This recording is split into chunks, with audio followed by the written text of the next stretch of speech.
രണ്ട് ഷർട്ടും കൊണ്ടൊന്ന് തേച്ചേ. ഞാൻ ചോദിച്ചു കേട്ടാ, നിങ്ങൾ എവിടെ പോണെന്ന്? തേക്കടി. എവിടെ പോണെന്ന് ചോദിച്ചിട്ട് അത് പറയാനില്ലല്ലോ.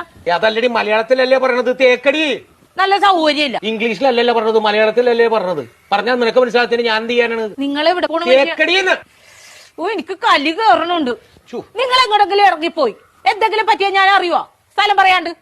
ഇനി അത് പോട്ടെ, ആരെങ്കിലും നിങ്ങള് തിരക്കി ഇവിടെ വന്ന് ഇവിടെ പോയെന്ന് ചോദിച്ചാൽ ഞാൻ എന്ത് പറയും? നിങ്ങളെ ഇവിടെ പോണ പക്ഷെ അത് പറ ആദ്യം. തേക്കടി. ഇങ്ങനെ ഇരിക്കണ റെഡിയായില്ലേ? ഷർട്ടും കൊണ്ടും തേക്കാൻ പറഞ്ഞിട്ട് അവള് തേക്കാനല്ല. നല്ല സൗകര്യല്ല തേക്കാനായിട്ട്. പോണ സ്ഥലം ഇതുവരെ പറഞ്ഞില്ലല്ലോ. എടാ, ഒരു 100 വട്ടം ഞാൻ ഇയാളോട് ചോദിച്ചു എവിടെ പോണെന്ന്. എന്നിട്ട് അയാൾ തുണി നാക്കണ കാര്യം പറയണല്ലാതെ പോണ സ്ഥലം പറയണില്ല. എനിക്കും പറ്റൂല.